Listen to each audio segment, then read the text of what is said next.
Em 1986 foi lançado nos cinemas a película O Nome da Rosa, que se baseia na ficção, na obra fictícia do poeta, filósofo e historiador Humberto Eco.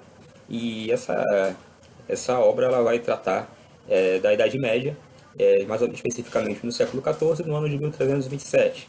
Então esse filme ele vai sendo utilizado dentro do ambiente escolar, dentro das práticas de ensino de história,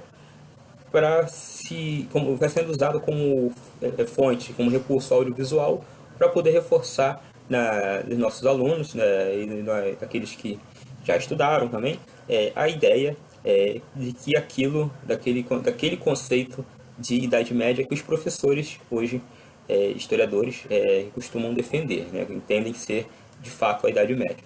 Então, muitas pessoas já me pediram que comentasse alguma coisa a respeito desse filme.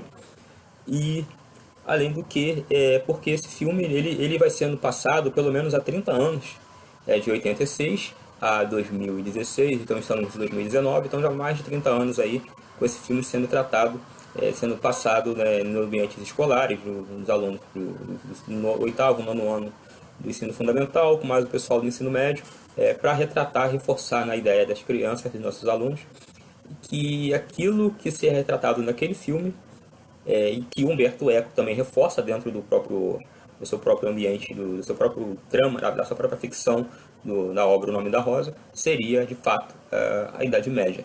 Então, alguns me pediram, então em resposta a isso, a gente vai tratar aqui esse é o primeiro, vai tratar desse filme, fazer a sinopse desse filme, e esse seria o primeiro de uma série de vídeos que iria tratar algumas mensagens subliminares que constam, né, no decorrer desse filme O Nome da Rosa.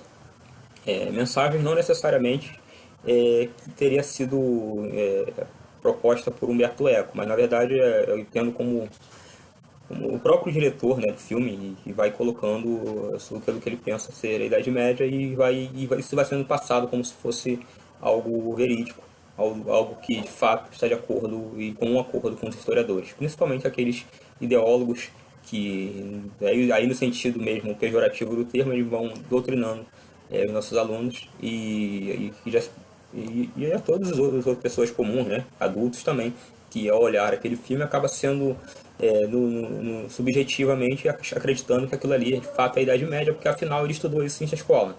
Então a gente vai, dentro do conteúdo desses vídeos, demonstrar e puxar algumas mensagens subliminares que constam dentro desse filme e fazer as devidas correções daquilo que de fato está errado, que já está ultrapassado, né, uma vez que há historiadores que já defendem outros pontos de vista, mas que aqui no Brasil não chega porque encontra uma resistência grandiosa por conta dos ideólogos que hoje ocupam as secretarias de educação, ocupam as salas de aula, a direção das escolas e os cargos de coordenação pedagógica, né? Então, a gente vai tratar aqui de demonstrar nesses vídeos, reforçar aquilo que de fato procede e, ao mesmo tempo, fazer uma lista daquelas passagens do filme que de fato constam como mensagens subliminares ou ideológicas para inculcar, reforçar aquilo que eles já dizem em sala de aula, ou seja, que a Idade Média é um período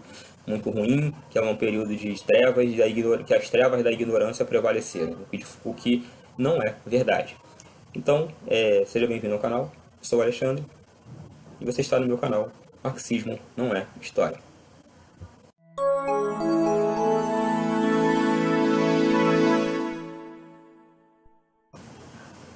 Então vamos lá. A trama do filme O Nome da Rosa, desse romance, ela vem do século XIV, né? Ela retrata o ano de 1327, no século XIV.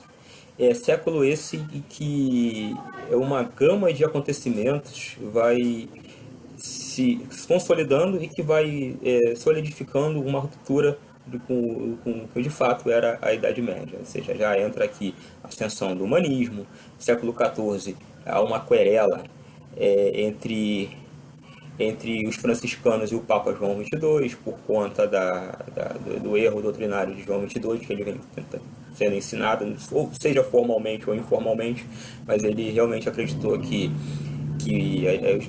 a alma dos bem-aventurados não contemplaria a visão beatífica logo de cara, que adormeceria no seio da terra e que esperaria o retorno de Jesus, o justo juiz para julgar os vivos e os mortos. Essa doutrina seria uma doutrina ensinada pela igreja. E então ocorreu um celeuma, uma discussão grande seja entre os teólogos com o Papa, e até mesmo o povo comum, né, que tanto que fez pressão, o Papa foi obrigado a se retratar. Então houve até uma discussão, um desentendimento entre João 22 e uma gama de teólogos franciscanos dentro desse contexto todo. Então, só para vocês terem uma ideia do porquê, né, o filme foca nesse século XIV.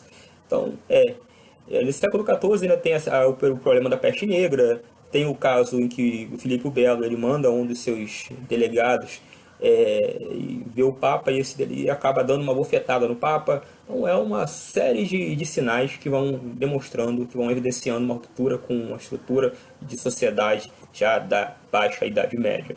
Então o autor reforça isso, né? Já faz essa exaltação. E você vê isso dentro dos protagonistas, né? Do principal protagonista.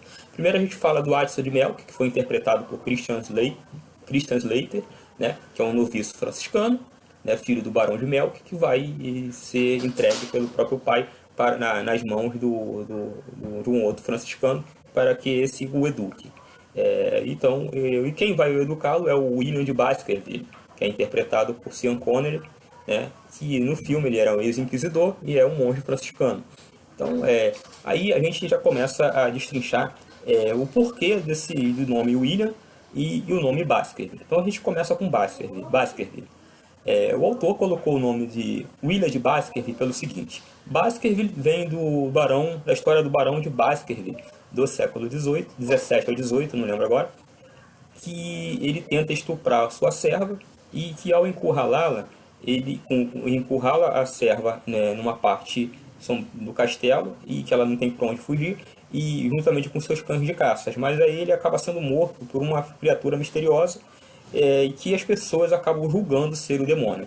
E repentinamente, né, ou seja, paulatinamente, vai acontecer de um parente dele também ser assassinado por essa fera misteriosa, né, essa criatura misteriosa que se julga ser o demônio. Então, essa aí está baseado na trama de Sherlock Holmes, de Conan Doyle, né, no romance de Conan Doyle, chamado Os Cães de Baskerville, né, numa das tramas de Sherlock Holmes. Então, a história, eu narrei acima, né, do barão que é morto por uma criatura misteriosa, que julga ser o demônio, e aí desenvolve-se a trama. Então, o sobrenome Baskerville é justamente por conta disso. Para poder passar a ideia das pessoas que o monge, né, William de Baskerville, é um homem perspicaz, que é um homem que é inteligente, que dá frente do seu tempo e que consegue desvendar enigmas que são indesvendáveis. E o nome William, que é o mais interessante, é uma homenagem que ele faz ao monge franciscano William de Ockham, também chamado de Guilherme de Ockham, que é o principal difusor da corrente filosófica chamada de nominalismo. Essa corrente que se difundiu na Europa medieval após a decadência da escolástica, justamente no século XIV. Ou seja, morrem os dois grandes ícones do período escolástico, no século XIII, acho que 1284, acho que morreu Santo Tomás de Aquino, não lembro agora. E depois morreu seu grande mestre, que é o Santo Alberto Magno. E aí a escolástica entra num processo de decadência e ao mesmo tempo vai tendo a ascensão, essa nova corrente filosófica que surgiu já acho que na Inglaterra e na França, começou a se difundir, e que depois se espalhou pela Europa medieval, que é o nominalismo. E um dos principais difusores é justamente o William de Ockham. Né? Então tá, aí tem o primeiro viés ideológico, tá aí, né? O filme ele vai exaltar uma corrente filosófica que vai se opor ao realismo, que é o princípio metafísico da universalidade, que isto as características comuns que determinam aqueles objetos, aqueles indivíduos, e ao mesmo tempo que são ideias que eram defendidas pelos escolásticos da Idade Média e pela corrente aristotélica.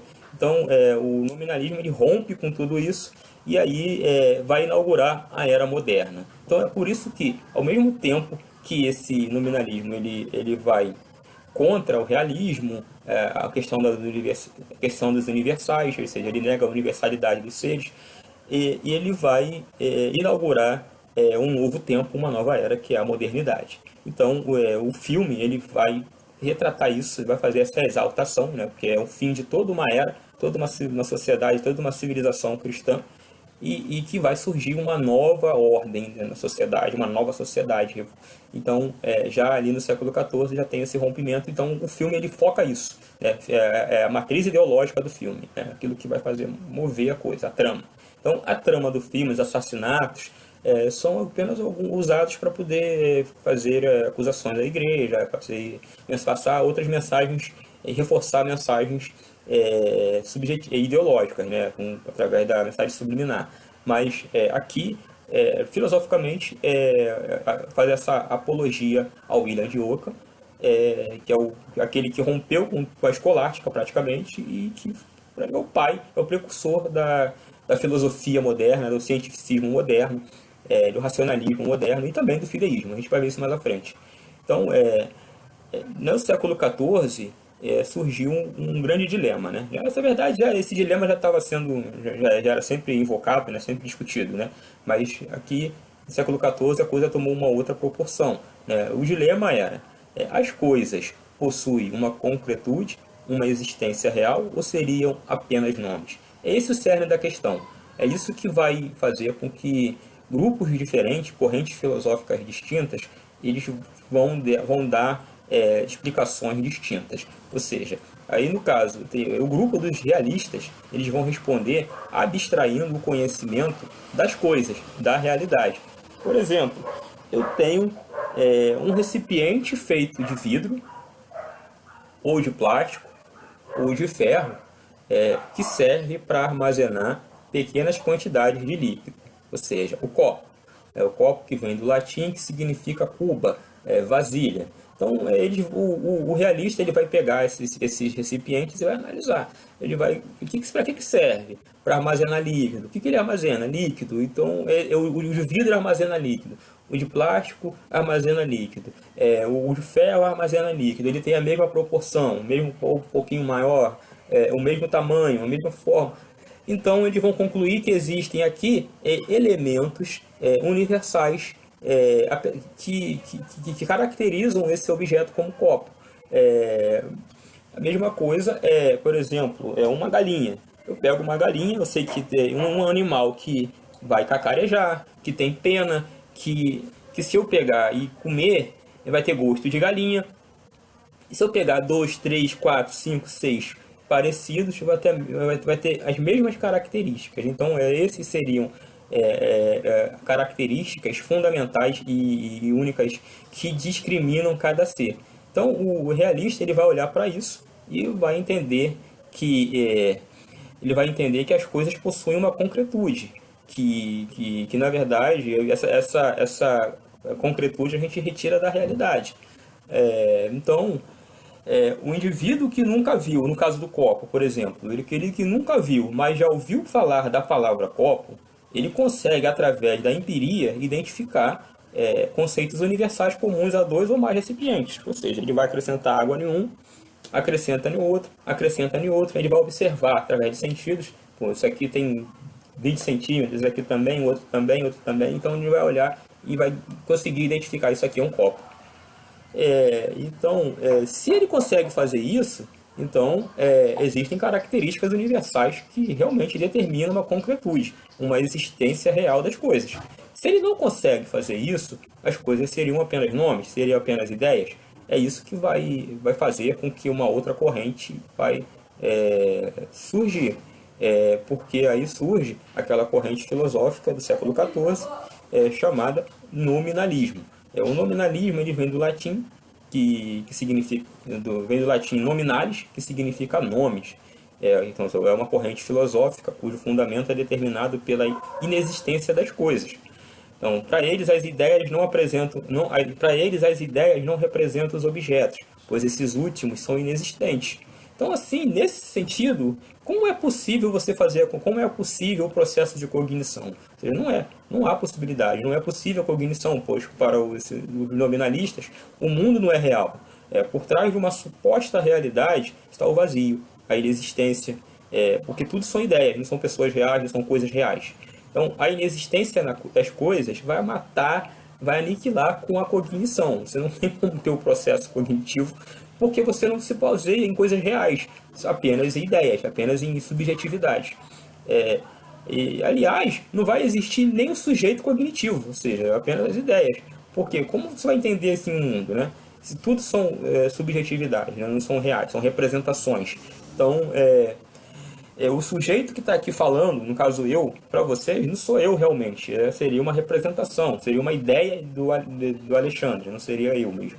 Então, nesse sentido, fica muito complicado o processo cognitivo. Ou seja, prejudica, na verdade, ou seja, ele trava o processo cognitivo porque a inexistência das coisas ele mata a cognição. Porque você não tem em que se fundamentar. Como você vai fazer a empiria? Como vai ter o processo científico se você não tem coisas reais para se fundamentar, a não ser ideias, representações? Então, não existe. Então, como eu te disse, não existe nem o sujeito cognitivo, apenas as ideias.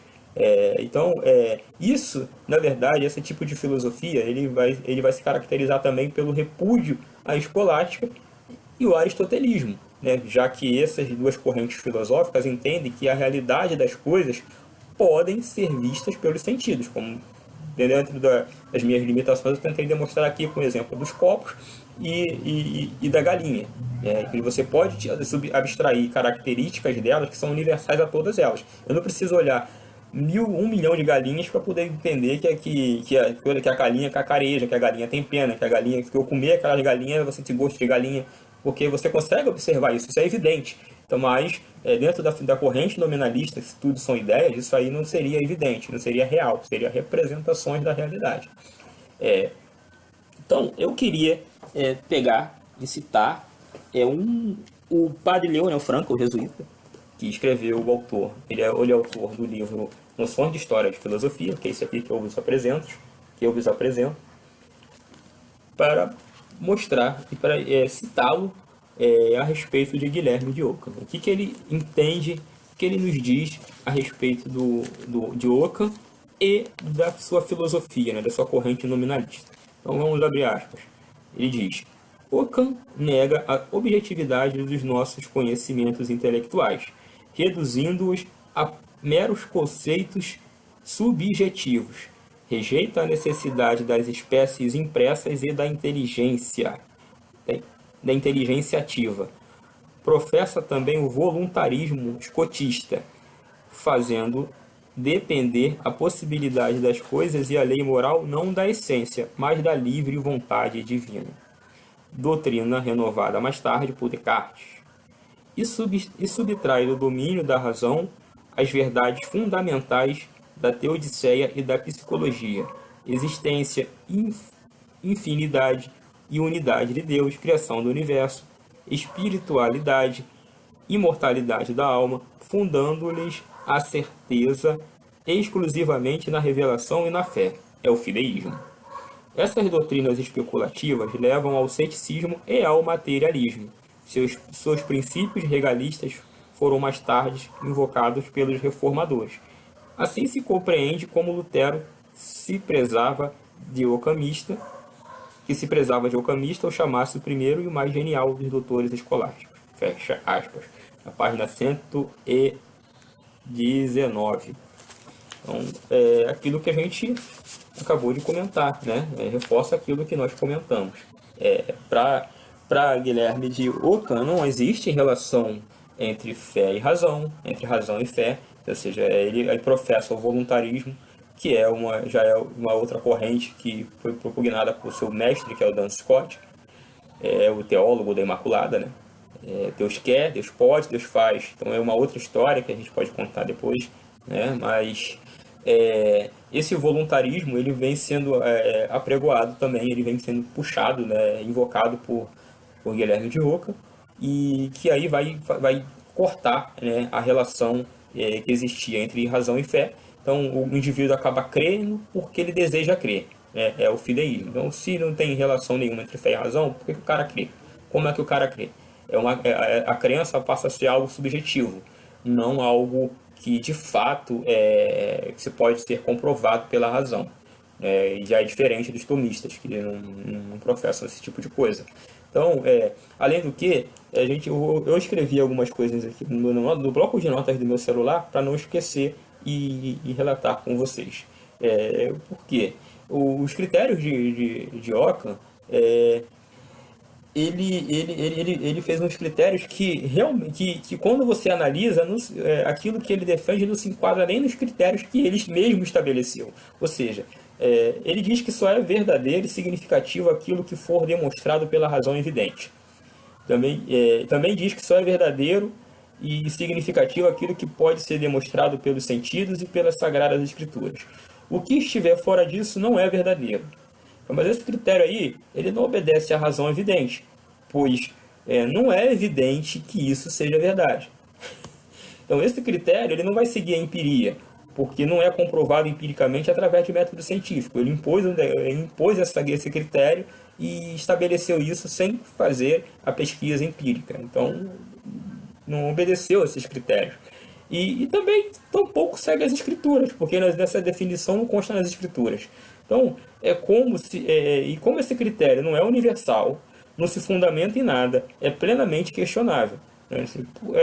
Aí entra outros nominalistas, que dá brecha para outros nominalistas chegarem e falar, por que 3 critérios e não 1? Né? Por que não só a fé? Por que não só a escritura, como fez Lutero, que era um nominalista também? Né? Por que então não só a razão evidente, como fizeram os racionalistas do século XVII e XVIII, ou XVIII e XIX? Por quê? Isso não parte de elementos fundamentais, de evidência, ele parte completamente voluntarista, parte de acordo com o que eu quero.